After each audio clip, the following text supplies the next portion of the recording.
De quoi on parle? Alors déjà, bonjour, bienvenue à tout le monde sur le podcast. Ça tombe super bien que ce soit Amaury et Marie aujourd'hui qui soient là. On va vous présenter juste après parce que ce podcast, il est un petit peu spécial. On va parler de musique. Yes. Et avant de vraiment lancer, c'est que vous deux, vous êtes musiciens. Ouais. En plus d'être vidéastes. C'est ça. Donc voilà. Donc maintenant que ça a été dit, je vais laisser mon compère Antoine lancer le podcast. Mais on savait pas, Amaury, que tu étais musicien. Bah, le mec, il m'envoie des vocaux. Non, mais en tout cas, quand t'as levé la main, t'as pas choisi pour ça. Non, bien sûr, bien sûr. T'as été le plus rapide et c'est une belle leçon business. Il y a toujours des trucs qu'on découvre chez les gens. Ouais, bah c'est ça. Le hasard fait bien les choses. Le closing, c'est 48 heures, on vend pas des Airbus. Donc si tu mets 48 heures à répondre, le podcast, il est déjà enregistré, il est même déjà posté. Faut être réactif dans la vie. Ouais, exactement. Aujourd'hui, on est Ça commence. Aujourd'hui, on est en studio. Donc, on est ravis de pouvoir vous accompagner avec un visuel. Et on vous rappelle aussi le premier lien qui se trouve dans la description de la vidéo YouTube ou du podcast. C'est eh bien, un lien pour réserver un appel avec nous. Tu l'avais fait, toi, Amaury? Bien sûr. Et j'ai mis du temps à cliquer sur ce lien. Mais quand les choses s'alignent, du coup, c'était un appel. Alors, dans le calendrier, j'ai mis est-ce que je pourrais avoir un appel avec Marie ou Guillaume? Parce que pour la petite histoire, j'écoute depuis 2022, donc vos voix, je les connais. Les personnalités, je vous connais, mais quand je raccrochais du podcast dans les transports, j'étais un peu le gars qui écoute ça de loin, qui prend tous les conseils, qui les applique, et ça marche. Mais quand tu passes le step de l'intérieur, quand tu viens dans la commune, dans le Discord, bref, je suis pas là pour faire de la pub, mais c'est quand même assez fou. En tout cas, vous pouvez réserver un appel, c'est le premier lien. Vous serez en échange avec Marie, avec Thomas, Maxime, potentiellement Guillaume ou moi aussi. C'est ce que Guillaume dit souvent. Je peux la dire cette phrase ou pas? Si vous avez un enjeu à développer votre business, cliquez sur le premier lien dans la vidéo. Voilà. C'est traditionnel, moi. Traditionnel appel à l'action, c'est pas comme ça quoi. Oui, c'est exactement. Parfait. C'est quoi que tu dis tout le temps aussi On a fait un bon tour à la fin. On a fait un bon tour. Bon, on n'y est pas encore. Non. Aujourd'hui, on va parler musique. On a Flo avec nous. Salut Flo, trop cool. Très content d'être là. Ouais, trop cool de t'avoir avec nous. Flo, tu travailles pour Muse. Exactement. Et on va parler de toi, de ce que tu réalises pour Muse, de ce que fait Muse, de ce que propose Muse et à quel point c'est en fait pertinent pour nous, vidéastes, d'en savoir un petit peu plus à propos de Muse. Alors toi, Guillaume, on a un petit ordre du jour, on a quelques sujets. Mais peut-être pour commencer, Flo, est-ce que tu peux nous raconter Muse, qu'est-ce que c'est, qu'est-ce que vous faites pourquoi tu es là avec nous aujourd'hui avec 4 vidéastes? Alors que tu n'es pas vidéaste. Non, je l'étais un peu. Ah. Quand j'étais un peu ado et un peu après. Et d'ailleurs, quand je faisais ça, mon moment préféré, c'était vraiment de choisir la musique. Que j'allais la mettre sur ma petite vidéo de 3 minutes. Ça durait toujours le temps d'une musique d'ailleurs. Et 10 ans après, j'ai appris que ce métier existait. Que tu pouvais être payé pour faire ça. Donc en gros, Muse, c'est ce qu'on appelle une librairie musicale. Donc, on représente un catalogue de beaucoup de titres qui sont destinés à être utilisés en vidéo. C'est pour l'audiovisuel. Ouais. Et historiquement, c'est plutôt pour le cinéma, la télé, les pubs, les documentaires, même les films instits. Et maintenant, avec l'arrivée de tous ces créateurs de contenu, on ouvre aussi l'offre à un peu ce que vous faites, avec des différentes licences. Ouais. C'est assez nouveau pour nous, mais c'est très intéressant. Trop bien. Et moi, ce que je fais pour Muse, c'est d'aider les gens à trouver la bonne musique pour leur projet, parce que le catalogue est très vaste et c'est parfois dur de s'y retrouver. Et donc, en partant d'un brief et d'une discussion avec la personne qui cherche de la musique, moi, comme j'ai l'habitude de chercher sur ce catalogue-là, je peux arriver avec une dizaine de titres pertinents. Et voilà, c'est ma fonction là-bas. Donc là, tu fais ton métier de rêve. Tu sélectionnes des musiques et tu les offres pour les besoins de créatifs, de vidéastes, quoi. Ouais, je suis très content. J'étais ingénieur en mécanique avant. Rien à voir. Team ingénieur, est-ce que je peux réagir là? Non, parce que c'est incroyable. Parce que j'ai envie de parler d'ingénieur là. Tout à l'heure, on disait les points communs. Les points communs. Et même hier, Victor et Dylan ont fait la même école d'ingé, ingé en matériaux. Moi aussi. Mais la vie est folle, quoi. Ah oui, c'est ouf, ouais. Et c'est pas facile de quitter un métier qui est quand même assez stable. Bien sûr. Oui. Ça, on l'a entendu plein de fois. T'es sûr, mais c'est un grand groupe, quitte pas LVMH. Coucou maman, si tu m'écoutes. Mais... Oui, pareil, les parents, il faut leur faire accepter. Mais aujourd'hui, ils sont... Quand je leur dis que j'ai placé une musique dans un film un peu connu qu'ils aiment bien, ils sont fiers. Bien sûr. Et comme disait Marie dans le dernier épisode qui est sorti, aujourd'hui en tout cas à date, elle disait faire plaisir à nos parents ou à des gens, c'est un peu le cancer de la vie, quoi. Autant s'écouter et faire les trucs qu'on aime. Donc trop bien. Et merci de penser aux créateurs de contenu qui aujourd'hui ont besoin de musique. Oui. Et qu'est-ce qui vous a fait switcher d'ailleurs parce qu'avant vous étiez plus sur de la musique de film, tu disais. Et là, aujourd'hui, les créateurs de contenu, ils ont besoin de musique. Vous vous êtes dit, il y a un truc à faire. Il y a un truc à faire. Il y a eu l'arrivée des plateformes soi-disant libres de droit dont on parlera, je pense, plus tard, Ouais, c'est une petite partie. qui ont un peu... Oui, pardon, j'ai complètement désorganisé votre planning. Bon, non, mais y a pas, tu sais, les deux frères, pas si organisé que ça. qui ont un peu cassé le marché. C'est à la limite de la concurrence déloyale. Enfin bref, et de toute façon, c'est une part de marché qui est intéressante parce que quoi qu'il arrive, nos musiques, elles peuvent être utilisées sur tout type de contenu audiovisuel. Donc pourquoi pas Internet, pourquoi pas ces vidéos-là, quoi. Trop bien. Ouais, c'est ça. Moi, le premier truc, bah, du coup, c'était un peu dans les derniers, mais c'est intéressant de l'aborder maintenant, c'est que Muse, c'est vrai que c'est pas une librairie un peu qui débarque comme ça. On a l'impression, parce que c'est nouveau et c'est pas forcément connu là quand vous l'écoutez, mais lorsqu'on a fait les appels avec Eva qui est en haut, qui nous regarde à la télé, je sais pas si elle nous entend, mais salut Eva.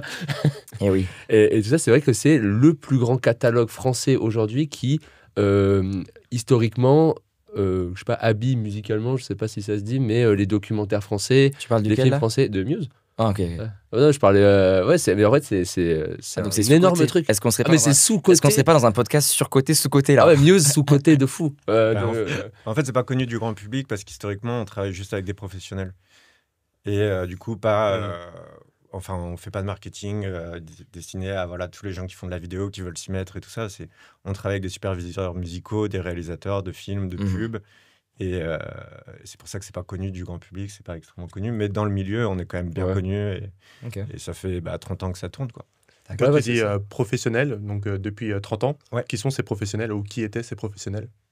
Et c'est les décideurs, entre guillemets, j'aime pas trop ce mot-là, mais qui ont besoin de musique. Les réalisateurs de films, en général, ils s'adressent à ce qu'on appelle un superviseur musical. Donc, qui gère tout l'aspect musique, le budget, et qui va aller éclairer les droits de musique du commerce ou des musiques connues, qui va avoir besoin de musique additionnelle. Donc là, c'est là que nous, on rentre en jeu. Ils nous envoient des briefs, nous, on leur propose des choses. S'ils aiment bien, ils achètent. Mais pour une scène en particulier, dans les agences de pub, c'est pareil. Il y a quelqu'un qui s'occupe d'aller chercher les bonnes musiques pour les bons spots. Et là, ils s'adressent à nous. Donc, ce genre de professionnels-là. Donc on parle de production importante, systématiquement. Oui, après, ça peut être des courts-métrages aussi, Ouais, bien sûr. des longs-métrages à petit budget, des pubs, ça va de tous les budgets, quoi. C'est pas des toutes petites pubs comme des énormes pubs. Mais voilà, c'est plutôt dans ce milieu-là qu'on est connu. Et récemment, on essaie de se faire connaître justement de publics un peu plus comme vous. Ouais. Pour qu'on comprenne un petit peu, justement, un peu les antécédents, tu peux nous donner un exemple? Tout à l'heure, tu parlais de j'ai participé au choix de cette musique pour un film, pour un long métrage. C'était lequel, par exemple? Ça, c'était la première fois que j'ai mis une musique dans un film après avoir fait mon changement de carrière. Donc, ça fait 6 ans maintenant. Je travaillais chez Warner à l'époque, mais j'avais le même boulot. Et il y a un mec qui m'appelle et qui me dit, c'est moi qui choisis toutes les musiques pour les films de Jean-Pierre Jeunet. Et moi, gamin, j'étais fan d'Amélie Poulain, je l'ai vu plusieurs fois, la musique est magnifique. Et donc déjà, le mec, je l'ai fait parler 1 heure au téléphone, et pas que de son besoin, de son métier beaucoup. En mode passion, là. Et ouais, en mode passion, et j'étais fasciné par son métier, et notamment par le fait qu'il avait participé à tous ces films-là que j'avais vus. Et il me dit, Jean-Pierre a besoin d'un tango habanero. Moi, je connais des notes. Habanero, je sais pas ce que ça voulait dire. Donc après, je vais sur YouTube, je vais sur Spotify, j'écoute, machin. Je regarde sur notre catalogue ce qu'on a. Je lui en propose quelques-uns. Il me rappelle le jour après, en disant, Jean-Pierre a adoré celle-ci. Machin. Moi, j'étais comme un fou. Et plus tard, je reçois le bon de commande, donc ça a été validé. Ça se retrouve dans le film qui s'appelle Big Bug sur Netflix. Mais je savais pas pour quelle scène. Et je finis par le regarder. Et en fait, c'était la scène de fin où il y a un couple qui est divorcé, qui se met à danser. Ils sont sous un projecteur, on voit que. Et ils se remettent ensemble à ce moment-là en dansant sur ce tango-là. Ah ouais. Trop bien. Et donc, C'est impressionnant. ouais, pour moi, c'était assez ouf. Les frissons. Ouais, complètement. Et voilà, donc quand tu racontes ça à tes parents, ils sont contents, quoi. C'est impressionnant. Moi aussi. Ah, bravo. C'est vraiment impressionnant qu'en gros, du coup, cette librairie musicale qui a équipé ce genre de film, et j'imagine que qui a équipé tout un tas de documentaires, films très connus. Ouais. Là, aujourd'hui, je suis vidéaste. Pour un abonnement, voilà, je peux avoir accès à tout ce catalogue-là. Ah ouais, d'ailleurs, je parlais de Big Bug, mais récemment, Vas-y, c'est ça. Oui, Vas-y. j'avais demandé de préparer des notes. Ouais, voilà. C'est pas, je l'ai pas piégé. Non, mais il y a The Dans la Last of Us, Dune, The Last of Us? ouais, Ah, mais Gladiator 2. Ça, c'est pas nous qui les avons placés, ça se fait aux États-Unis, mais c'est un catalogue qu'on représente, donc vous avez accès à ces musiques-là. Ah, mais la série là, avec du jeu vidéo là. Oh, Ouais. trop stylé. Et Dune aussi. La Dune. série, qui est issue du Ouais, c'est ça. Mais ouais, c'est Et ça. même Hollywood se fournit beaucoup dans les librairies musicales et c'est des catalogues locaux, donc aux États-Unis, mais qui ont besoin aussi D'être relayé. ouais, voilà, Mm. que ce soit travailler sur des territoires, d'autres territoires, et ils n'ont pas les connaissances du marché, donc ils nous confient leur catalogue, et nous, on essaie de le vendre comme on peut en France. Donc voilà, c'est des musiques qui sont utilisées dans des grands films et qui sont disponibles ici Waouh. via nous. Donc, juste pour apporter peut-être une précision, juste pour même résumer, Ouais. je suis vidéaste à mon compte. Je travaille par exemple dans le tourisme ou dans le sport. Je veux faire un documentaire. Je peux utiliser potentiellement une musique inspirationnelle qui a été utilisée pour Dune dans le passé, Exactement. avec Muse. Et c'est dans Oui. mon abonnement. Ouais, C'est ça, dans mon fou. abonnement. Ouais. Et ça, c'est quand même incroyable. Ça, c'est une proposition de valeur unique. Et vraiment. là, je crois que tu as convaincu beaucoup de vidéopreneurs. Le lien de est- vidéopreneurs qui nous- Ça y est, c'est fait. C'est la fin de l'épisode. Merci Flo. Non, mais en vrai, si je peux rebondir là-dessus, le choix d'une musique pour des clients, bah, il est long, il est pas évident. Ah, le fastidieux. Et Ouais, ça parce dépend que de l'outil Muse- aussi. C'est ça, c'est Muse. Après, on va parler de ça, mais ils ont une technologie de Mais- malade mental. ah ouais, Et là, tu as trouvé la transition toute parfaite. Donc c'est vrai. allons-y. Florent, je Attends, cherche attends, ma musique. Attends, justement. Ah, pardon, on Vas-y, attend. Vas-y, Oui, Amaury, explique-nous justement C'est toi, long, ton hein. expérience dans ce travail-là yes. de recherche de musique pour tes clients, Bah, pour tes besoins typiquement, pro. Là, j'ai un client, c'est une concession automobile d'automobile. Et je fais un spot de pub cinéma 20 secondes pour eux. Et c'est quelque chose de très électro qu'ils voulaient. Et moi, je propose un truc. Et en fait, la personne du marketing que j'adore, et si elle m'écoute, bah, coucou à toi, elle me dit on veut un truc électro. Donc je mets un truc. Ça va pas. Elle me dit va voir sur notre LinkedIn. Du coup, bah, je lui fais un truc. Elle me dit c'est beaucoup mieux. Et après, elle me dit quoi? Peux-tu nous faire 2 autres propositions pour qu'on ait le choix? Et moi, je lui ai dit bah non, ça prend du temps de choisir des musiques. Soit il y a un truc que t'aimes pas et on change, soit on valide là. Enfin, en fait, toutes les validations clients, des fois, quand le client te dit tu peux refaire la musique, alors que beaucoup de trucs sont calés sur la musique, voilà. Il y a ça, et il y a le choix des musiques avec des mots-clés. Mais des fois, t'en écoutes plein, et ça sonne comme des musiques de 2012, des catalogues pétés, libre de droit, Ouais. Vlog, Enjoy Phoenix 2014. Enfin, on veut pas ça quoi, pour nos clients, tu vois. Donc, on a besoin de trucs qui sont sûrs, quoi. Si c'est des musiques qui sont passées dans des films et tout, bah, ça donne envie d'aller piocher là-dedans. Voilà. Ah, comment je fais chez Muse si je veux trouver une musique rapidement? Ah. Mec, là, tu vas péter un câble. Prépare-toi, casse pas les caméras derrière toi, c'est tout ce que je demande. C'est vrai que c'est incroyable. Ouais. Non, bah déjà, tu peux t'adresser à moi, parce que c'est mon métier, c'est ce que je fais toute la journée. D'accord. Mais si tu veux le faire tout seul, c'est vrai que je sais de quel outil tu parles. Tu peux mettre, s'il y a une musique que tu aimes bien, tu veux un truc qui ressemble à ça, tu peux prendre le lien YouTube ou même le fichier audio Non. directement, et ça va te sortir tous les titres qu'on a, nous, qui ressemblent à ça. Donc, avec de l'IA ou pas forcément? Non, c'est juste du traitement de données. Enfin, je sais pas exactement comment ça marche. Est-ce que Ouais. c'est ça qu'on On appelle appelle le tout stem? IA aujourd'hui, je suis C'est pas ça sûr. qu'on appelle le stem, non? Non, je crois Non, pas. les stems, c'est les pistes d'un morceau. Ok, La piste ok. guitare, piste Ok. drums. Donc, est-ce que ça va à chercher derrière, je sais pas moi, un tempo similaire, des instruments similaires, Ouais. des accords majeurs, accords mineurs similaires pour ceux qui Oui, connaissent oui, un peu oui. la musique? Ouais, l'intention, Ça, c'est si tellement c'est un bien. peu mélancolique Mais parce ou que moi, pas. je sais que des fois, je vois un truc triste. Bon, bah, on part sur un accord mineur, enfin, pour ceux qui parlent musique, voilà. Et c'est surtout ce qui est intéressant, c'est ce raccourci, c'est-à-dire que tu as ton client qui va te dire je veux une musique électro. Ouais. Il y a à boire et à manger. C'est ça. Ah bah, Et c'est pas comme Dynamique, ça veut tout dire Exactement. dynamique. Mais là, tu lui dis donne-moi 1, 2, 3 morceaux auxquels Ouais, tu ah penses. ouais, le rêve. Et boum, derrière, tu es sûr de pas faire C'est d'impair. clair. Tu es sûr d'être en fait Bah, précis. tu vois. Ouais, typiquement pour ce client-là, elle m'a dit va voir sur notre LinkedIn, il y en a des similaires. Donc moi Voilà. j'écoute, je vais sur les banques qu'on ne voit pas citer et je tape des mots-clés type électro. Après, t'en écoutes 10, tu dis ça j'aime bien, ça j'aime pas. T'en prends une, tu dois la raccourcir pour le montage et tout, mais franchement, tu passes du temps. Et si on peut gagner du temps, qui est notre ressource la plus précieuse, on va pas se mentir. Ah bah c'est oui, pas oui. grave. Bah moi, c'est vraiment... si je passe mes journées à faire ça. Et donc, je prends le brief de quelqu'un, et Ah si oui. la personne me dit je veux une musique électro, par contre, je veux l'appeler, je Ouais. dis ok, on va discuter un peu. Donc il y a de Parce l'humain. que- T'es en train de nous dire qu'il y a de l'humain chez, Ah oui, chez voilà. Muse, quoi. Ouais. Et bah, tu vois très bien, les gens qui ont l'habitude de briefer quelqu'un, le brief est nickel, j'ai zéro question.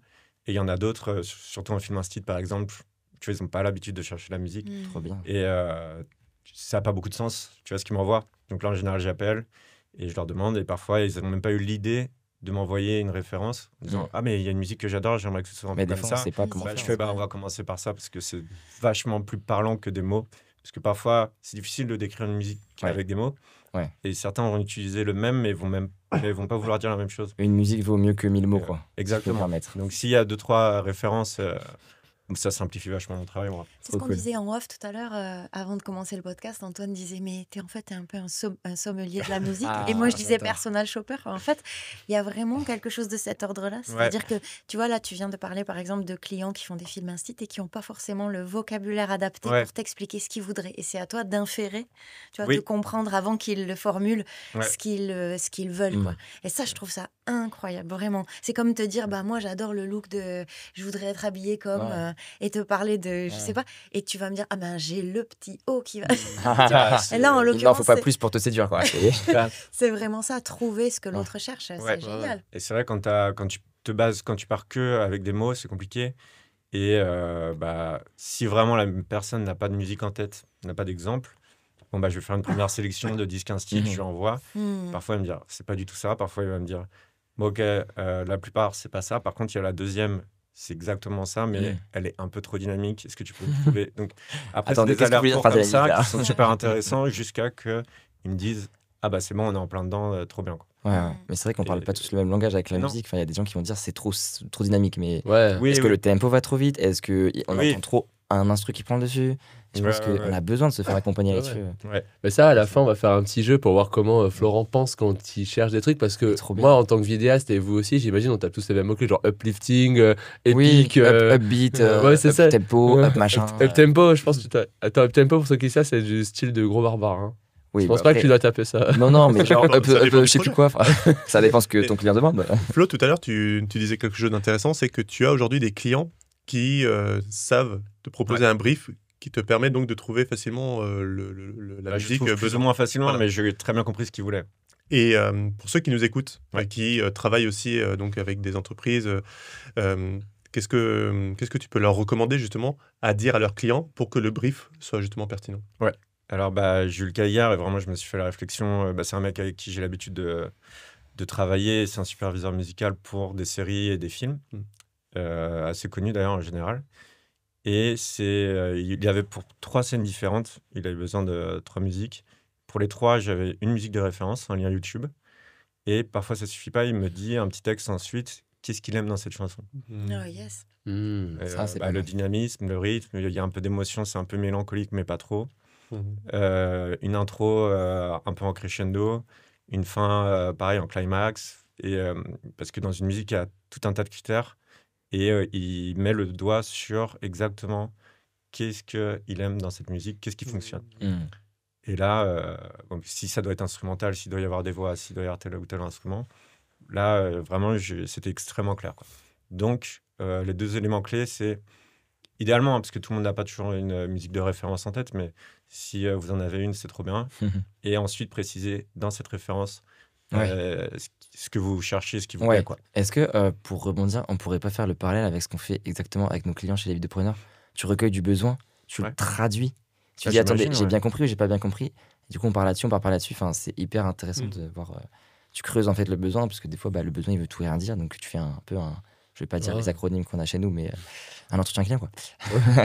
Je ne révèle pas tout. Moi, ce qui me tue, c'est que tu as accès à ça dans l'abonnement. Enfin, je trouve ça abusé. Le niveau de détail qu'il y a chez Muse.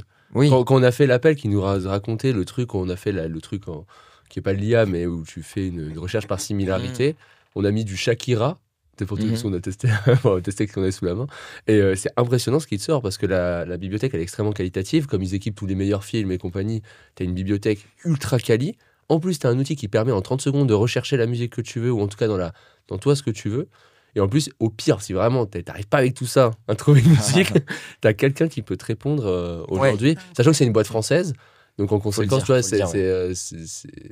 t'as un Français qui va te répondre tout simplement. Et tout ça exceptionnel. Tu interviens systématiquement quand un créateur veut une musique, ou tu disais il y avait un outil de recherche, ou si moi je peux la trouver. Est-ce que tous les créateurs qui veulent des musiques doivent passer par un appel avec toi?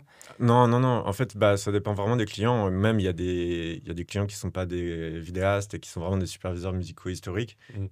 Ils adorent le faire eux-mêmes. Et donc, ils se baladent sur le site. Oui, c'est vrai que chercher, c'est sympa aussi.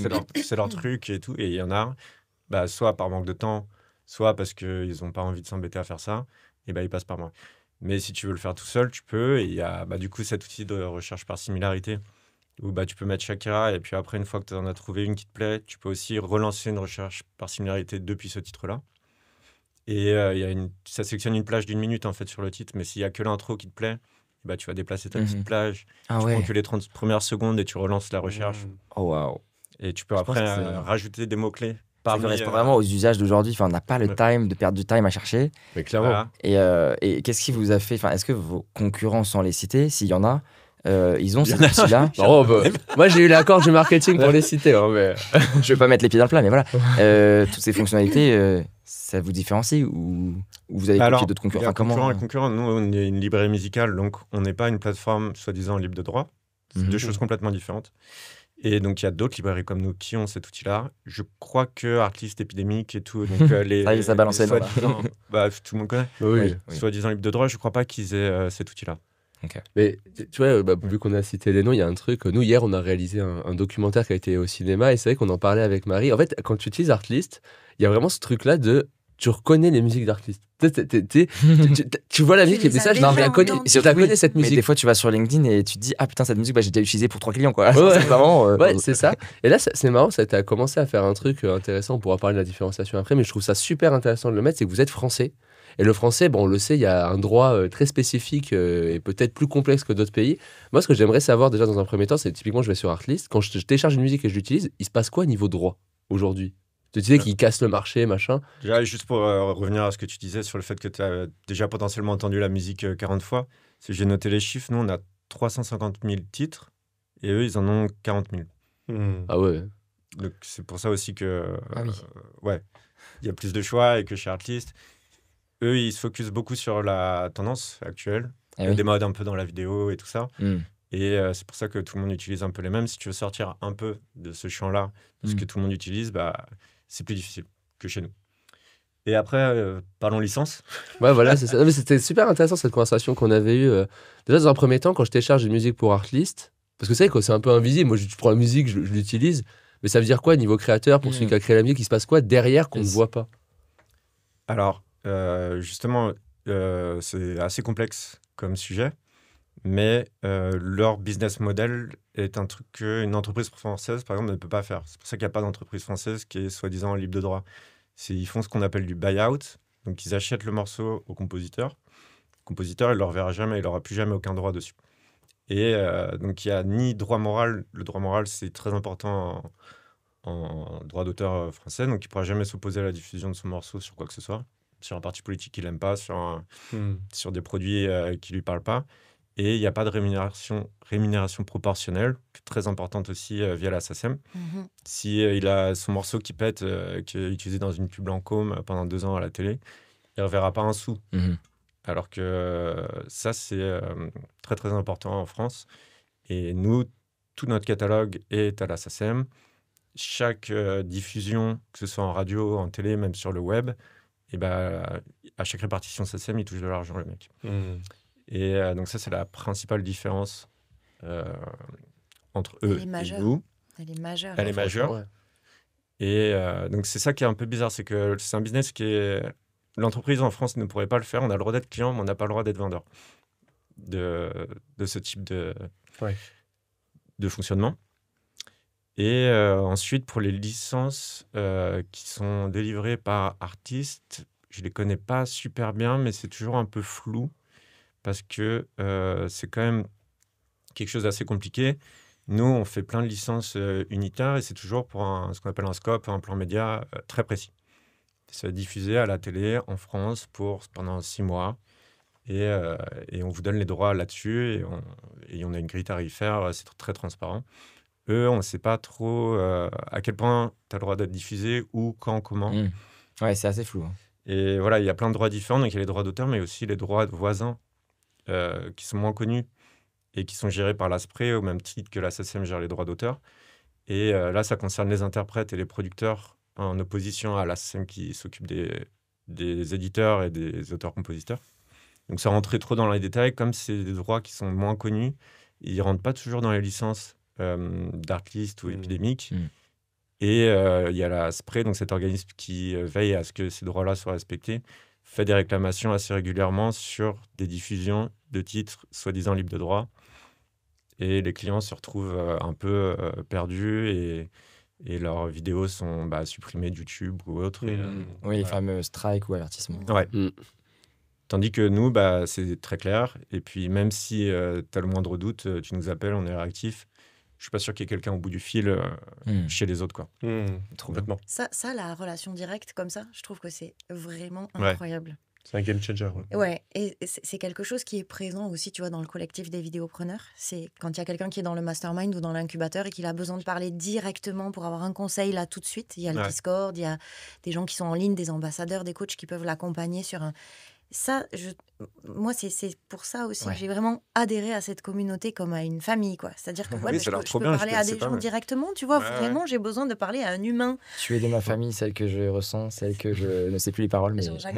Exactement. Et ça, quand j'ai découvert ça sur ton travail, sur ton approche, je me suis dit, ça, c'est cette prise directe, là, cette relation privilégiée, ça fait quand même la différence, Bah ouais.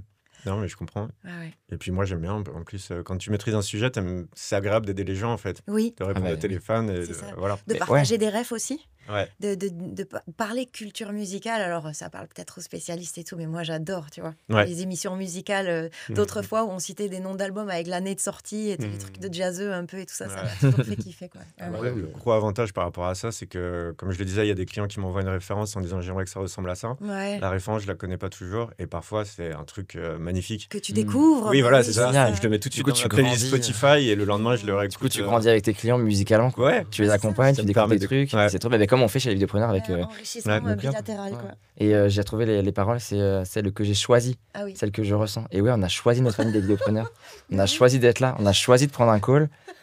Et on a choisi d'être là. Enfin, c'est trop bien, quoi. Bientôt Jean-Jacques Goldman. On a les droits de Jean-Jacques Goldman. Mais rigolez pas, j'écoutais tout au bout de mes rêves là dans la rue juste avant d'arriver. J'étais c'est très bien. en mode shot de dopamine, pomper le up le matin et trop bien. Après s'être couché à je sais pas c'est quelle celui heure. qui a généré le plus de droits d'auteur à la SACEM. C'est ce que j'allais dire. Avec Maurice Ravel pour son boléro là, mais c'est les deux qui sont vraiment très très loin devant. Trop bien. En même temps, les chansons sont intemporelles. C'est le fait qu'il a écrit pour tout le monde. Ouais. Bah oui, c'est clair. Oui. C'est clair. Juste pour résumer le truc du droit, pour être sûr, là j'ai l'abonnement avec Amuse. Je suis sur le droit français, donc en conséquence, j'utilise ça pour des clients, tout ça. Je peux pas être inquiété outre mesure. En tout cas, j'ai pas de mauvaise surprise. Ni mon client d'ailleurs. Ce qui est d'ailleurs une énorme valeur. Parce que, c'est ça en fait. Ça, on va peut-être y aller après. On va laisser Antoine parler de ça, qui va un peu présenter commercialement cet avantage, qu'on y a vu un avantage tout de suite avec Antoine, en disant mais ça a tellement de valeur de faire ça. Mais juste pour clarifier, j'ai mon abonnement, j'utilise une musique de chez Muse, il n'y a pas de mauvaise surprise, quoi. Zéro, si tu restes dans les limites de la licence qu'on t'a accordée. L'abonnement est très clair en fait. Et ce sera bien détaillé, les droits de diffusion que tu as. Si c'est que du web, va pas la mettre à la télé, ta vidéo. Ouais, c'est ça, nous, les vidéos, c'est que du web. Oui, voilà, c'est ça. Oui. Et tant que tu restes dans le cadre de cette licence-là, de cet abonnement, il y aura jamais de problème. Mais c'est trop cool, parce que c'est une façon très simple de mieux rémunérer les artistes facilement sur le droit français, donc c'est trop bien. Mieux, ouais. Ça, c'est clair. Ça leur donne aussi une forme de vraie visibilité. Et ça, c'est fou, parce que tu réussis à mettre en valeur la singularité d'artistes français qui pourraient se noyer dans un océan anglo-saxon de musique qui n'ont pas vraiment de goût, en fait. Vraiment, on le dit quand on réentend des choses, c'est un peu insipide parfois. Et là, c'est non seulement une porte d'entrée pour les artistes aussi, et pour leur particularité, mais c'est aussi un vrai outil créatif. Vraiment, moi, Florence, sans faire de flatterie inutile et tout ça, je suis quand même assez agréablement surprise et même assez étonnée de voir des outils comme ça aujourd'hui. Ça fait vraiment plaisir. Voilà. Mais on disait en off tout à l'heure que c'est vous qui avez contacté les vidéopreneurs et franchement, c'est trop bien. Parce que moi, je savais pas que ça existait. Et je rejoins ce que tu dis, on est content de savoir que ça existe. Et merci d'avoir fait ça en fait. Merci d'être français et de le proposer. Merci d'être français. Non, mais c'est une entreprise française qui le fait parce que on connaît les mastodontes du truc, on va arrêter ce machin, mais s'il y a français, s'il y a des nouveautés, si on peut en bénéficier. Et si tu as la musique de Dune dans ta concession automobile. Alors, juste pour clarifier, c'est la boîte est française, on a notre catalogue à nous, mais on représente aussi beaucoup de catalogues de l'étranger. Non, mais je veux dire, tous les compositeurs. Non, mais je rigolais tout d'avant que j'ai dit merci d'être français. Mais justement, je voulais aller sur cette précision, Flo. C'est-à-dire que je peux, moi, avoir une musique avec des paroles anglaises, espagnoles. Voilà, on est Donc d'accord. en fait, ce qui est cool, c'est qu'on a des entreprises qui font le même métier que nous à l'étranger, qui produisent leur propre musique et elles ont tout intérêt à ce que quelqu'un travaille ce catalogue-là dans d'autres territoires. Bien sûr. Donc on échange tous un peu nos catalogues les uns les autres. Ok, super. On fait ce qu'on appelle de la sous-édition. Et nous, notre catalogue français, il est représenté partout dans le monde par des entreprises qui nous ressemblent et qui sont placées localement. Donc, on a des labels chinois, on a des labels grecs, américains, allemands.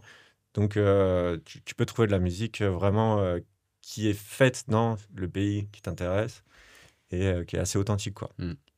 Est-ce que tu parlais tout à l'heure de 350 000 médias, c'est ça? 350 000 Titres uniques, sans parler des, il y a des versions alternatives. Oui, voilà, machin c'est et ça, tout. il y en a un peu plus. Est-ce que chaque musique qui intègre le catalogue passe par tes oreilles? Non. Je me suis posé la question à quel point l'humain est derrière. H24. J'écoute de la musique H24, mais quand même, je ne les connais pas par cœur. Et en fait, quand on signe un nouveau catalogue en sous-édition, on est démarché, on nous l'envoie. Avec le boss et moi, on écoute, mais tu ne peux pas écouter 80 000 titres. Bien sûr. Et moi, je vais chercher si ça correspond, si ça comble un trou qu'on a. Si c'est des morceaux qu'on a déjà 1000 fois, même s'ils sont de qualité, ça sert à rien. C'est pas la course non plus à avoir le plus de titres pour avoir le plus de titres, ça sert à rien. Ça complique les recherches. Mais voilà, si c'est un truc un peu singulier qu'on n'a pas et qui est de qualité, bon bah, tu comprends assez rapidement que le label est très intéressant et on va le prendre, on va le représenter. Par contre, non, je peux pas écouter la totalité du truc. Ouais, mais finalement, c'est un peu comme un label de musique où tu fais rentrer des titres parce que tu crois en ça, tu mises dessus, et d'autres, tu te dis, on les a déjà, ou alors ça servira pas trop. Ouais, voilà, c'est ça. De toute façon, le but, c'est qu'ils soient utilisés. Ouais. Si tu te rends compte que tu vas rien pouvoir en Tu fais un peu un filtre humain avant. Que tu regardes un peu les recherches que tu as eues récemment, en ce moment, et puis même historiquement, c'est vraiment pas un style qui marche en France. Tu vois, il y a des styles très américains, un peu bourrins et tout. Bon, ça, en France, on nous le demande jamais. Donc, ça sert à rien de le mettre sur le site. On le vendra pas. Et après, en termes de durabilité, c'est de renouvellement du catalogue, de suppression de certains titres, d'ajout de nouveaux et tout ça, il y a une règle ou ça, c'est plutôt... Il y a zéro règle. Nous, on a notre catalogue à nous qui est produit en France. Oui. Donc là, on est à 2 albums par semaine, je crois, donc une vingtaine de nouveaux titres par semaine. Et en ce qui concerne les catalogues qu'on représente, ça, c'est des contrats qui durent peut-être 3-4 ans. Et donc parfois, on en perd, parfois, on en gagne. Donc voilà, il y a des catalogues qui partent, des catalogues qui reviennent.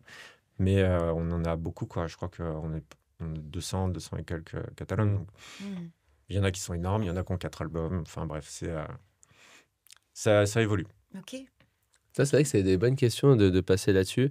Moi, j'avais 2 gros sujets avant de passer à un mini-jeu que je t'avais dit. C'était le premier, c'est vrai que c'est comment est-ce qu'il y a une sélection des artistes? C'est-à-dire qu'en fait, il faut pour rentrer chez Muse, il faut que je corresponde à ça. Je sais pas si tu as une réponse à ça. Bien sûr.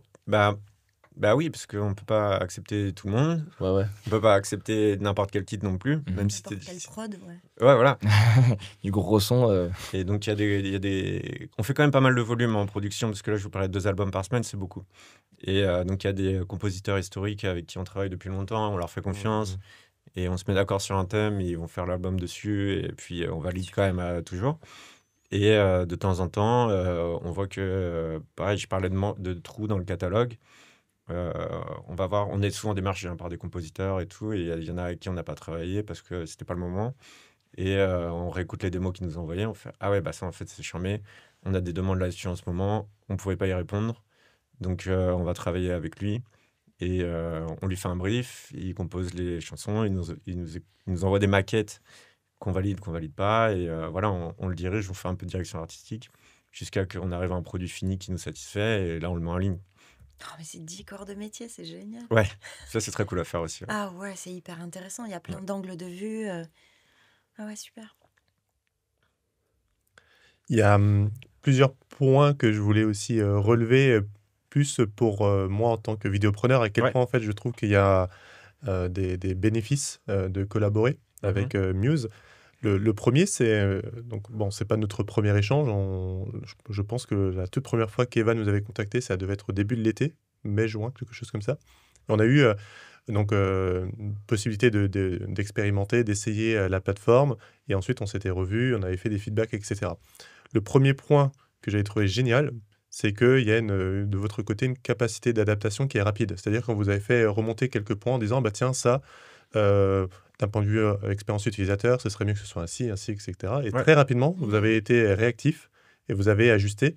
Et mon point là-dessus, c'est que quand tu es vidéopreneur, potentiellement, tu as un outil que tu es en train de co-construire, en fait. Et ça, c'est vraiment très chouette. Bah nous, on a tout intérêt à ce que les utilisateurs aiment l'outil. Et donc, moi, dans l'entreprise, il y a quasiment que moi, en fait, qui l'utilise à fond. Mais sauf que j'ai pas la même utilisation que quelqu'un qui va y aller une fois par mois. Et j'ai mes petites habitudes. Et encore une fois, pour moi, des fois, on est plus souvent amené que ça. Et on n'a pas la même utilisation de l'outil. Et donc, s'il n'y a que moi qui fais des retours, parfois je suis un peu à l'ouest. Bien sûr, il faut toujours se mettre dans la peau de la personne, soit qui ne connaît pas, soit qui est notre cible. Donc, pour nous, c'est précieux, les retours d'utilisateurs comme ça. Ouais, complètement. Et ça, c'est juste génial. Parce que, encore une fois, tu parlais de temps tout à l'heure, Amaury. Avoir un outil qui te permet de gagner du temps et de gagner en sérénité, c'est quand même extraordinaire au sujet de la musique dans un objectif professionnel. Et là, il y a vraiment toutes les cases qui sont cochées parce qu'on gagne du temps énormément. On a Maxime et Thomas qui ne sont pas là aujourd'hui, mais qui ont énormément travaillé avec toi, Marie, pour justement utiliser, bidouiller l'outil. Et le retour est unanime, quoi. On gagne du temps. Donc, tu l'as déjà clairement. Moi, je suis très sensible aussi je sais pas si... je suis très sensible aux interfaces. Tu vois. J'ai besoin que l'interface soit claire, limite minimaliste, tu vois, que ce soit vraiment intuitif, tout ça. J'en peux plus de ces interfaces surchargées. Voilà, c'est ça. Trop, on peut pas. Ça j'ai vraiment aimé. Et je me rappelle que la toute première fois, j'ai dit bon, vas-y, je vais aller voir une playlist. Juste comme ça, c'était la toute première fois que je me connectais. Et les playlists déjà faites. Ouais. Je voulais voir ce que ça donnait en termes de voilà. Et je me connecte sur une playlist. Je crois que c'était Soul, quelque chose comme ça. Et là, j'écoute le premier titre. Et tu sais, j'adore ce moment où quand tu choisis un thème musical pour une vidéo, en fait, tu fais là, je vois trop ce genre de plan. On est les mêmes, Marie. Et vraiment, ça m'a fait ça sur le premier titre. Et j'ai fait, OK, ils attaquent dur, là, c'est bien, c'est lourd, on continue. Et je me souviens que vraiment, en avançant dans la playlist, j'adorais les titres. Je trouvais vraiment que c'était pas des choses toutes prémâchées, tu vois, des prods dont on a tellement l'habitude. Parce que c'était une playlist sur un thème que tu avais choisi avec un mot-clé. J'avais choisi Soul. Je voulais quelque chose d'un peu organique et tout. Et en fait, je trouve ce que je voulais. Et ce qui est génial par rapport à ça, c'est qu'on a la chance de représenter quelques catalogue historique, notamment un catalogue qui s'appelle The Wolf, qui est un peu mythique dans ce milieu-là. C'est historiquement le premier label de librairie musicale au monde. Ça a été créé en 1900 et quelques. Et on a des enregistrements d'époque, en fait. Et moi, j'aime beaucoup le rock des années 60 et le folk et tout ça. Oui, super. Et parfois, il y a des clients qui disent on aimerait bien un truc un peu rétro. Tout. Donc, il y a des albums qui sortent un peu, soi-disant, vintage, mais ils ont été enregistrés aujourd'hui. Et là, on a des titres de cette époque-là, des vrais enregistrements de cette époque-là. C'est comme le piqué avec un objectif, un vieil objectif, tu vois. Et là, en fait, tu retrouves des prods incroyables. Des super chansons que moi, j'écoute en dehors du travail aussi, quoi. Et ça, c'est une vraie chance d'avoir ces catalogues-là à disposition. C'est une de nos forces aussi par rapport à des concurrents. Parce que les vrais enregistrements d'époque sont assez rares en librairie musicale. Et nous, on a le meilleur catalogue pour ça, quoi. Donc, c'est un vrai plaisir. C'est cool. Nous, on est très attachés à offrir une expérience à notre client, au-delà de juste livrer une vidéo finale. Et dans cette expérience-là, on peut clairement créer un effet waouh avec Muse. Que ce soit, pour reprendre ce que tu disais, le choix musical. Imagine, tu as un client qui aime le rock, qui a cette passion-là. Il va se dire waouh, mais en fait, c'est quoi ce résultat, quoi. La musique, c'est inattendu. Parce que on a plusieurs types de clients. On a des clients qui découvrent complètement l'audiovisuel d'un point de vue professionnel, mais on a d'autres qui ont déjà en fait roulé leur boss et qui vont un peu avoir le même pattern que les créateurs de contenu. Je connais cette musique. Je connais cette musique. Donc il y a un effet wow qui est très intéressant. L'autre point, c'est que vous faites de la musique et que de la musique. Tu vois, ce matin, on a un petit déjeuner. Il était comment ton jus d'orange, Marie ? Ah, c'était pas ouf, moi. Bah, disons, Il y imagine. avait un arôme un peu superficiel. Bon, je recommence. Imagine, t'as bu un excellent jus d'orange. Ah, c'était ça le. Ouais, c'était trop. C'était trop bon. Je sais. Il était comment ton jus d'orange? Oh, il était exceptionnel. Il était à l'orange. Ouais. Et toi, ton jus d'orange, ton jus multifruit. Il y avait quel fruit dans ton jus? Eh oui, je connais le. Je ne peux pas savoir. En tout cas, sans avoir une très grosse expérience du fruit, quoi. En fait, il y a quelque chose qui est très intéressant. Je vais vous expliquer où je veux en venir. Bah, pour l'instant, Je c'est ne vois pas clair. absolument pas où ce podcast nous emmène, mais allons-y. En tout cas, le watch time, il avait 50%. Là. Quand on prend un jus de fruit d'un seul fruit, on a le goût du fruit. Quand on prend un multifruit, Ouais, je suis d'accord. tu fais un blind test, tu es incapable de savoir quel fruit il y a dedans. Ouais, c'est vrai. Vraiment. Ah, c'est à ça que tu voulais. Exactement. Et ce que j'aime avec Muse, c'est qu'il n'y a que de la musique, mais de la musique bien faite. Et en fait, 100% musique. et on peut pas se tromper. Contrairement à d'autres plateformes où aujourd'hui il y a à boire et à manger. Oui, Ouais, des templates Ok. Premiere Pro et tout. Ouais, celle En fait, où je suis, il y a beaucoup de. C'est une banque d'images, donc photos, des trucs Ouais. vidéo. Enfin, celle où je pioche dedans, mais Ouais. il y en a beaucoup qui sont comme ça. Et t'as 50 000 onglets en haut. Hmm. Nous, on veut du simple, efficace. Tu fais que de la musique, tu le fais bien. Bah, merci d'exister encore une fois. Voilà, c'est tout. Et j'avoue que ça ajoute une dimension supplémentaire quand toi-même t'es musicien. Ouais. Ou mélomane, juste vraiment que t'aimes ça, quoi, et que tu sais exactement ce que tu veux, d'avoir cette possibilité d'adaptation, de choix, de toutes petites choses comme ça, très ciselées, où en fait Ouais. tu peux... Ah, ça c'est incroyable, c'est vraiment jouissif, donc ouais. Ouais, moi, pour peut-être la dernière partie avant de passer à notre Oui, mini-jeu, c'était. Moi, ce que je voulais vraiment peut-être conclure même avec ça, la mission et la vision de Muse. Ça, c'est... Là, on est dans 10 ans. Ouais. En gros, c'est quoi le pourquoi de Muse? Qu'est-ce qu'on célèbre dans 10 ans? Pardon. Pas forcément ce qu'on célèbre, mais c'est Et juste la peut-être qu'est-ce que qui a né dans Muse, 10 tu vois. ans, On est dans un ça, bar. Non, mais il a c'était. déjà défini son Oui, non, mais Moi, le je suis pourquoi curieuse de ça. Muse, tu vois. Ouais, ouais, C'est vrai qu'il y a quand même, je trouve, une mission profonde. Je peux le faire à ta place, je crois. Bah après, moi, je suis pas le fondateur. Hein. Je suis très content Bah ouais. d'être à mon poste. Mais oui, je pense que ce qui nous fait avancer, et ce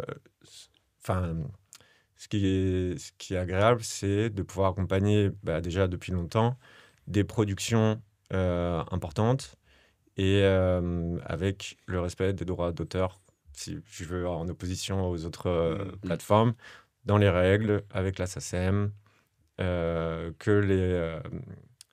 les créateurs, les auteurs-compositeurs soient rémunérés proportionnellement à l'utilisation de leur musique, ce qui est très important. Et de proposer, ça c'est plus personnel, mais la bonne musique pour le bon projet. Ouais, mais ça te tient à cœur. Ouais. Moi c'est ma mission. Bien sûr. Et quand Et c'est comme je quand le réussis, client, c'est oui. trop cool, quoi. Comme quand le client il veut un truc, on sait que c'est pas bien qu'il fasse ça, mais il veut le garder. Mais nous, ça nous fait un truc. On se dit non, mais vous êtes sûr? Parce que quand même, prenez cette musique, elle est mieux. Enfin, c'est un peu Ça ça. m'arrive parce que quand j'ai des briefs de films institutionnels, c'est vraiment toujours la même chose. Ouais. Ce qu'ils Ah me oui. demandent. Je l'entends là. Et cette musique. voilà. Et, Je peux entendre ces mots. et c'est Ouais. toujours un peu décevant. Et tu fais, ok, j'ai compris ce que tu voulais. Je vais t'en envoyer 10. Et je mets toujours à la fin 2 musiques un peu plus cool. Ouais. Un peu en Et brief. finalement, t'as En aussi cette, espérant qu'ils se disent, Oui. t'as cette permettez-vous casquette un peu de folie quand même. On y va. T'as cette casquette de conseil qui est finalement primordiale. Mais Ce sont pas les il plateformes faut quand même que actuelles. je réponde à la demande, même si Bien la sûr. demande, je suis Oui, tout à fait mais c'est comme d'accord, nous, s'il y a un besoin idéal, mais on peut le faire évoluer ou conseiller, Oui, c'est hyper important. j'essaye un peu parfois, mais C'est hyper Bon. important. Ouais. Je t'envie un peu là, ça me donne envie ton métier. ah, mais toi, c'est j'ai de la sûr, chance, ouais. c'est cool. Trop bien. Il y a aussi un truc avec Antoine. Alors, ça va être une question. Je dois briefer avec mon cofondateur en live. Parce qu'on a un énorme cadeau quand même pour ce podcast qui sera en description. Mhm. Est-ce qu'on le dit maintenant et après on fait le petit jeu ou on le dit à la fin? Tu veux du watch time ou pas? Bah, le watch time, après, Non, avec on ton peut histoire le de dire. multifruit. Ouais, je pense que c'est le moment de le dire maintenant. Vas-y. Vas-y, non, je te laisse le dire. On a le deuxième lien qui se trouve dans la description, parce que le premier c'est pour réserver un appel, hein, je vous rappelle. Bien sûr. Le second c'est pour profiter de la plateforme Muse avec un code promotionnel de 20%. Et ça c'est chouette. On est trop content de pouvoir avoir ce partenariat-là avec vous. On précise tout de même que nous, en fait, dans notre volonté, c'était important qu'on ne se rémunère pas. Donc l'entreprise des vidéopreneurs ne se rémunère pas. On voulait vous offrir le maximum aux vidéopreneurs ou du moins aux auditeurs du podcast. Et pour les membres du Mastermind, c'est inclus. C'est un outil que vous pourrez utiliser à Maury. J'ai bien fait de venir encore. Très Encore une fois, là, rapidement. Très rapidement, que vous pourrez l'utiliser dans le cadre de votre mastermind. Et puis ensuite, post-mastermind, ce sera moins 50% pour les membres du mastermind. Mais compte sur moi pour te faire un feedback de la plateforme parce que. Ça marche. Oui, Amaury est très fort en feedback. Je vous le dis. Mais je pense que c'est important de dire les choses quand elles sont bien. Ouais, et pas quand elles sont pas bien, mais juste ce qu'on en a pensé en tant que comme on est sa cible. Et du coup, ils peuvent s'améliorer. Enfin, ça crée. Ah, mais ils s'améliorent vite en plus. Moi, ça m'avait un peu. Ce que tu disais tout à l'heure. On a fait un appel, on a dit ouais, ça. L'appel d'après, il a dit alors ça, on a fait ça, on l'a mis pour janvier parce que c'est un peu compliqué.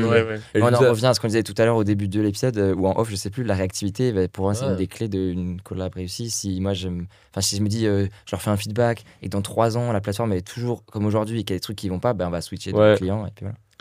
Petit jeu. Et juste pour terminer, cette collaboration représente aussi qui nous sommes dans nos valeurs. Il y a de l'humain, il y a du partage, il y a du no bullshit. Eva m'avait appelé, elle avait fait un appel de prospection avec moi. Elle stressait en plus. Et en fait, elle était très juste, très pertinente, elle avait super bien ciblé. Tu vois, ça avait du sens. Derrière, on a rencontré Lohan aussi avec Eva, avec qui on a eu de super beaux échanges constructifs. Et donc, pour finaliser, on est avec toi, Flo, dans ce podcast pour partager justement à nos auditeurs. Et c'est cool. Vous êtes une entreprise familiale d'une dizaine de personnes. Vous êtes à Paris. C'était une question que je voulais poser, justement, combien vous étiez. Vous êtes 8. Ah oui, d'accord. Parce que tout à l'heure, tu as dit... je sais pas, ça m'a donné l'impression que vous étiez un énorme truc. Non, c'est une petite équipe. Ouais. Trop bien. Mais encore une raison de plus de vous aimer. Et ça représente nos valeurs, tout ça. C'est trop chouette. Ça fait plaisir à entendre. Et maintenant, on va te cuisiner un petit peu. On a un jeu. Et toi, juste quand même pour préciser aussi sur ça, et après on va faire le jeu, mais c'est nous, avec Antoine, on reçoit beaucoup de demandes de collaboration sur un paquet. On l'a jamais fait. Genre à chaque fois, on disait c'est nul et tout, on s'en fout et tout. Et on l'a jamais fait. Ah non, c'est pas exactement. C'est pas dans nos valeurs, nous ne sommes pas la cible. Non, c'est nul, des gars. Il y en a qui vont se reconnaître. Non, mais faut voir.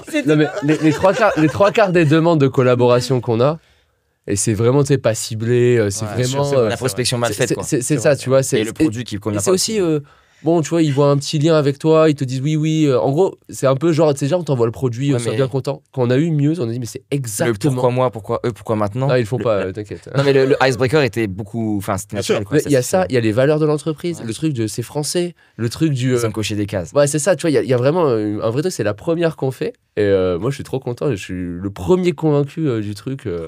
Je sais que ça va faire grand bruit. Encore une fois. On pourra dire, on les a eu au début, nous. Ils étaient sur les vidéopreneurs. Vous les avez découverts sur les vidéopreneurs. On croira pas. Il y a les rushs, ça enregistre. Ça a une utilité, et j'aimerais bien rebondir là-dessus, pour les vidéopreneurs, pour les vidéastes de l'ombre. On aime insister là-dessus. Nous, on est par extension les créateurs de contenu qui représentons les vidéastes de l'ombre. Mais cet outil il est surtout dédié et ultra utile pour les vidéastes qui travaillent tous les jours avec leurs clients, partout en France. En Belgique, ça marche aussi ou pas On a quelques Belges. C'était la question. Non, nous on s'occupe du territoire français, des trucs juridiques comme nous, je parle de la sous-édition, donc les catalogues qu'on nous confie, on peut le travailler qu'en France. Parce que potentiellement ils sont représentés par quelqu'un d'autre en Belgique. Oui, c'est ça. Nous, notre catalogue à nous, personnel, on peut le vendre en Belgique si on veut. Mais voilà. Et je suis un vidéopreneur belge à Bruxelles, je m'abonne à Muse. C'est bon ou pas Non, du coup. Non. Ça dépend. Faut que la boîte de production facture en France. Ok, ça marche. Parfait. Mais quand tu parlais, tu vois, Antoine, d'utilité, et quand on dit, tu sais, souvent, quand on discute entre nous dans le collectif, on dit, mais nous, on veut faire avancer le marché de la vidéo pour que plus jamais ça arrive qu'à un vidéaste, on lui dise, écoute, tu me fais cette vidéo pour 150 balles, je te file un t-shirt, une entrée gratuite, il n'y a pas de problème. Non, on veut plus jamais entendre ça, plus jamais, tu vois. Ça, en fait, ça participe aussi, travailler avec des acteurs comme Muse, ça participe aussi à faire grandir, maturer le marché, faire des choses bien avec des gens bien qui travaillent avec une vraie éthique, et c'est très important. T'as bien raison d'ajouter. C'est clair. Est-ce que ce serait le moment de faire le petit jeu que moi-même j'attends de fou là en fait. En fait, le petit jeu. Parce que les gens qui écoutent le podcast sont en mode. Là, c'est le jeu, on va cuisiner Flo un peu. Le jeu, c'est le brief express. Donc, typiquement, c'est un peu ce que tu disais. Genre, là, t'appelles Flo au téléphone, tu dis j'ai besoin d'une musique et tu donnes un petit brief. Dans tes mots. Et Flo, il va expliquer comment lui raisonne pour aller trouver la musique par rapport à ce qu'il interprète ou ce qui se fait peut-être. Son cheminement cognitif, tu vois. En fait.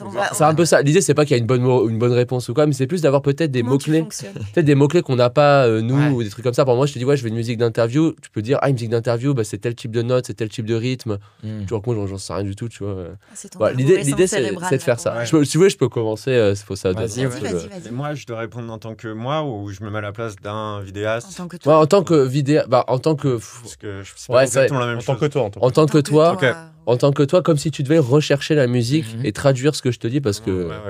Donc, par moi, si je te dis, typiquement, je sais pas, qu'est-ce que je vais prendre une musique, là, j'ai fait une interview pour de directeur financier, pour faire de la marque employeur sur LinkedIn, donc c'est un peu du Reels et tout. J'ai besoin de la musique de fond, là, je veux un truc un peu calme, corpo, là. Qu'est-ce que t'as en catalogue, là?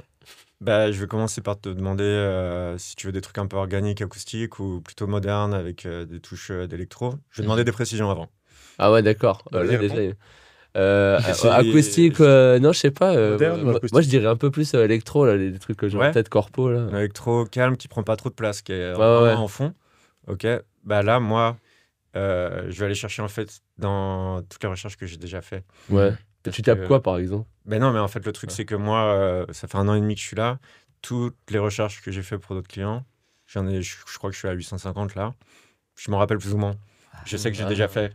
Tu vois, ou alors un truc qui est quasiment un vrai sommelier. Ah ouais, c'est ça. Mémoire auditive de fou. Je n'envoie jamais 2 fois la même playlist. Ça, je mets un point d'honneur là-dessus.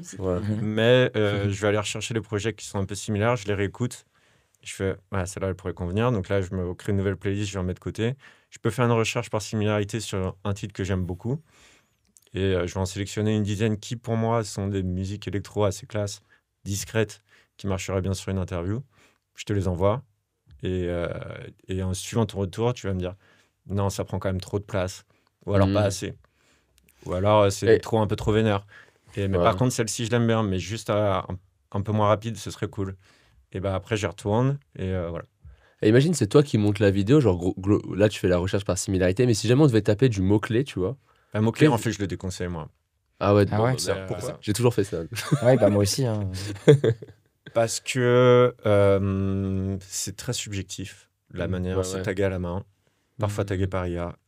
L'IA n'est pas encore au point, je trouve, moi, sur ce taf-là. Et tu vois, quand il y a plein de catalogues, c'est pas tagué par les mêmes personnes. Donc, tous les tags se valent pas. Il y en a qui surtaguent, malheureusement. On se retrouver dans tous les résultats. Ah ouais, mais ça... En pensant que... Comme le référencement, mais au final, tu te noies dans un truc, tu t'écoutes et ça n'a rien à voir avec ce que tu veux. L'outil de recherche par similarité est tellement pratique. Moi, je ne l'avais pas au début de mon... Quand j'ai commencé il y a 6 ans. Tu recommandes la similarité pour chercher. Ouais. Si tu as une idée, si tu as une référence, déjà, c'est très bien. Tu commences par ça. Et après, par arborescence, dès que tu en as un nouveau qui te plaît, tu relances une recherche, Ah ouais. Et si tu n'as pas d'idée, il y a tout un tas de playlists, comme tu parlais, comme tu disais tout à l'heure sur le site que j'ai fait, il doit y en avoir 300. Sur tout un tas de thèmes, on essaie quand même que ça concerne tout. Et là, il y a 40 titres par playlist à peu près, que ce soit des styles de musique ou des trucs corporate ou du sport ou machin. Et tu écoutes tout, et s'il y en a qui te plaisent, et tu recherches par similarité en partant de ces morceaux-là. Est-ce que tu as déjà été approché par d'autres plateformes comme Deezer, par exemple, qui est une plateforme française aussi, pour créer des playlists? Arrivé en tant que superviseur, il y a des playlisteurs, en fait, sur ces plateformes-là. Tu as déjà fait ça? Non. Tu as le temps? Tu n'as pas le temps, t'es full-time. Non, mais c'est des places qui sont très chères. Oui, j'imagine. Oui. Oui, parce qu'il y a vraiment des playlisteurs auxquels je fais confiance, tu vois, sur Deezer. Ah bah oui, oui. Ouais. C'est très important. Les playlists éditoriales. C'est intéressant.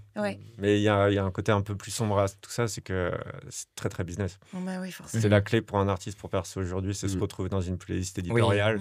Oui. Et c'est plus comme avant. Les maisons de disques poussent à mort pour se faire retrouver dessus. Et c'est pour ça qu'il y a plein d'artistes qui ne font plus des albums, mais qui font des sons. Qui veulent se retrouver dans des playlists. C'est ce que disait David Guetta dans une interview il n'y a pas longtemps sur la chaîne Hugo Décrypte, qui était vraiment bien, donc allez la voir si ça vous intéresse. Et il disait que je ne fais plus d'album parce que de toute façon ça va être splitté en playlists et ça va être poussé, mais tu sais pas trop comment, donc au final le marché l'a changé, quoi. Il y a une mutation vraiment du visage de la musique.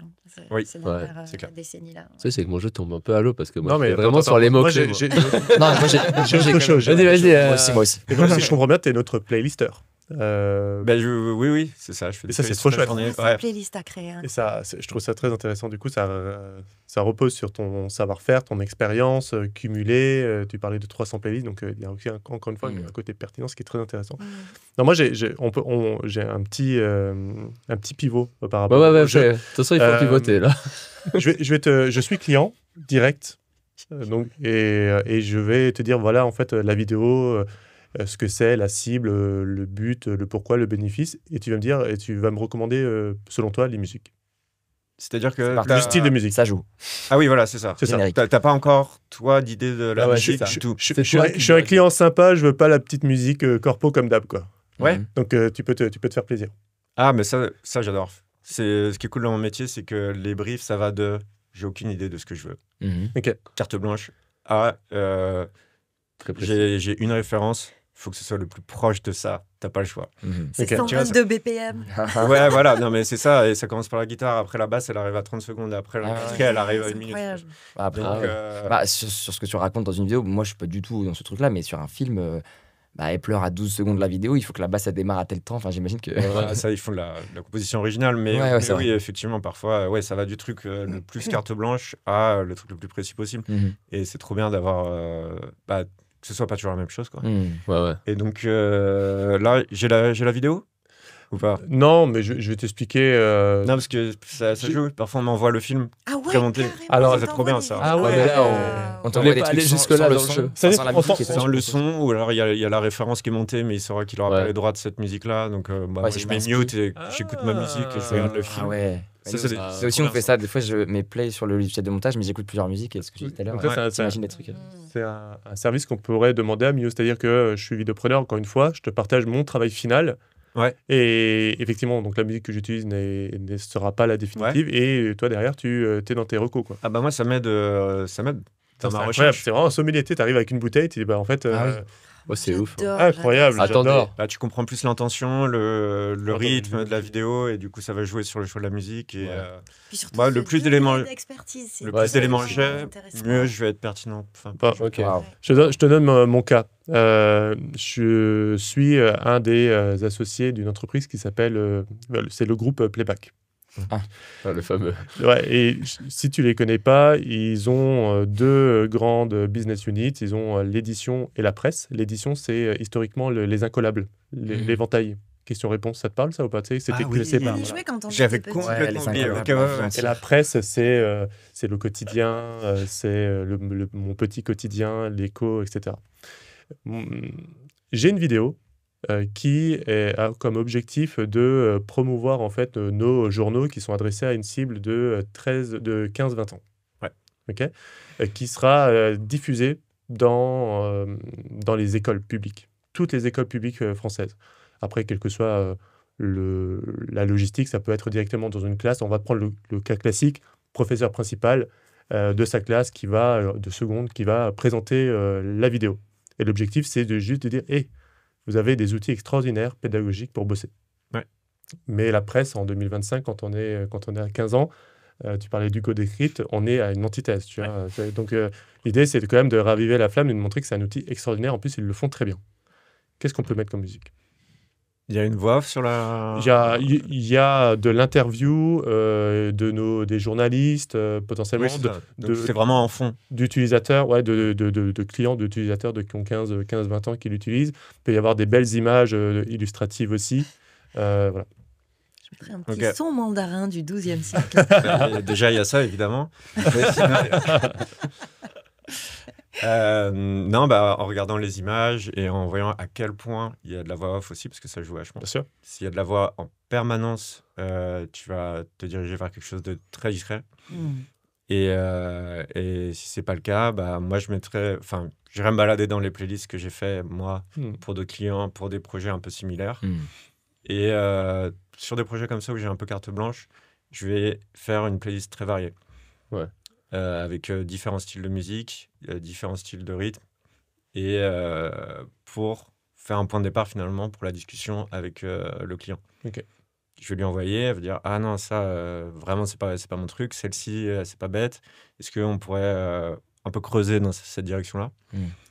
Et voilà, J'étais peut-être un peu déçu parce Non, que non, tu non. voulais vraiment des styles de Non, mais musique. j'ai envie de rebondir à plusieurs de tes propos. C'est tout à l'heure, tu parlais, pour commencer, j'ai 2 questions. La première, c'est tu parlais de contenu de musique discrète. Qu'est-ce que c'est une musique discrète? Quand Alors, tu la décrirais, ouais. ouais, bah, c'est en opposition par exemple aux pubs cosmétiques. Vous voyez les pubs Ok. où c'est très cut, Ouais, ça va ouais, très ouais. vite, il y a des zooms et tout. Et là, on me demande souvent des musiques, et à raison, avec des changements de rythme. Il y a des breaks, ça repart. C'est très fort un moment, Il y a très le peu drop. fort, machin. Il y a le Mm. drop, il y a des moments de flottement, et puis ça repart très vite, machin. Bah, une musique discrète, c'est l'inverse. Ok. C'est une ligne C'est mélodique c'est très linéaire, il n'y a pas de montée, des notes descente. tenues. Ok. Et D'accord. voilà. Et ma deuxième question, c'est combien de morceaux tu proposes à ton client dans ce cas-là? Ça dépend complètement du projet, du client. Par exemple, en pub, ça doit aller très vite. Et je sais qu'ils ne sont pas adressés qu'à moi. C'est un brief, ils envoient à tous les concurrents. Donc, si j'envoie Et- 50 chansons, ils ne vont Ah. même pas les écouter. Mm. Il faut que je leur fasse gagner du temps le plus possible. Un client, si je vois qu'il a du temps, qu'en plus, il n'est pas tout à fait sûr de la direction qu'il veut prendre, là, je me permets plus. En fait, c'est pas du tout... Moi, ça me prend autant de temps. Je me mets vraiment dans la tête du client et qu'est-ce qui va faire que le projet va avancer. Et là, je peux envoyer une 15-20 titres, tu vois. Et une dernière question, et après, Ouais. vas-y, Marie. Tu t'investis combien de temps en minutes, en heures Par recherche. bah pour proposer, par exemple, un catalogue de 15 musiques à ton client qui devra choisir. Imagine, tu n'es pas en concurrence. Je suis pas en concurrence, le client est pas pressé. Ça va dépendre de si c'est un truc, un style. Bah, dans mon dit cas, classique. ouais, un style. Ouais, voilà. Bah, si le client sait ce qu'il veut et c'est classique, en une demi-heure, je peux le faire. Ok. Si là, par exemple, je suis un peu plus carte blanche et que la personne veut des choses peut-être un peu originales et très variées, je peux mettre une petite demi-journée. Trop intéressant. Vas-y, Marie. Je sais pas, je réfléchis encore à comment je vais formuler ma question. Mais tu On vois, se dit par exemple, sur qu'à les... 11h, on termine. Je vous le dis parce qu'on est déjà grave en retard. Donc. Ah, ok. Alors, je la fais toute petite. Est-ce que tu as des difficultés à maintenir un catalogue de musique classique qui tienne la route? Parce que quand on choisit de la musique classique et qu'on est soi-même, justement, comment dire, assez spécialisé ou en tout cas intéressé par ces musiques-là, on a une exigence d'orchestration, Ouais. de production, etc. Et je sais que, tu vois, sur les plateformes, par exemple, c'est très difficile de trouver des albums de musique classique avec un degré d'exigence particulier. Est-ce que toi, en termes de musique classique, parce que je suis pas trop allée voir sur Muse, Ouais.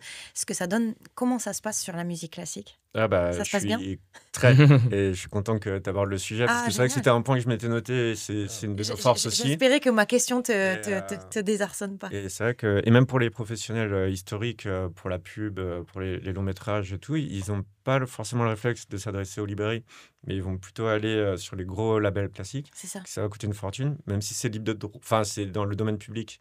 Mais c'est les droits d'auteur qui sont dans le domaine public. Il faut quand même bien rémunérer l'orchestre et les arrangeurs et les producteurs.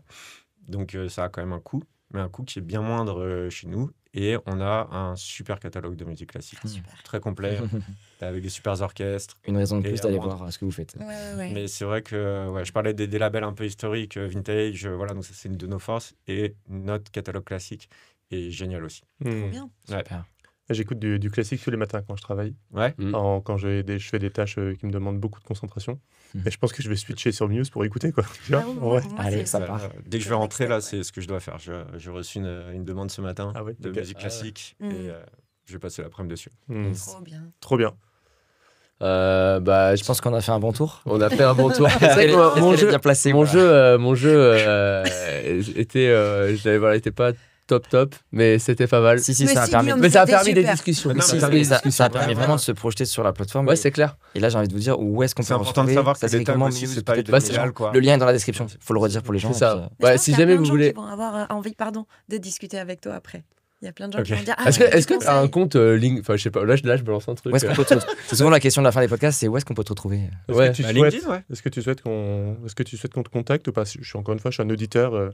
J'ai envie de te peut-être qu'il a contacter. pas C'est envie, OK là, pour tout toi, Flo, ou demande. pas? Bien sûr, Très bien. pas de Sur problème. quoi, où Avec plaisir. Donc, on mettra le lien sur soit, LinkedIn. soit LinkedIn, soit mon adresse Mais chez c'est quoi Muse. Sur LinkedIn, on te trouve où? Florent Noiro-Cosson. Ok. On mettra le lien. Ouais, voilà. aussi. Allez voir la simple. description, il y aura pas mal d'infos, les gens. Ouais. Ouais, ça, c'est ça. Là, on a fait un bon tour. Ouais, carrément. Allez, J'aurais pas mieux dit. Bingo. Merci Flo Merci pour à vous. ton C'était très temps. cool. C'était incroyable, vraiment passionnant. Ouais, Merci Marie, merci Amaury, merci Merci Guillaume. infiniment Merci à vous. Flo, c'était Et super. merci de nous écouter jusqu'ici. On se retrouve la semaine prochaine pour un nouvel épisode. Et d'ici là, portez-vous bien, soyez heureux, faites des clients heureux et tout se passera bien. Bah Merci ouais. beaucoup. Bisous. Ciao. Merci. Ciao tout le monde. Ciao tout le monde. Ouais, c'était trop intéressant. Hein.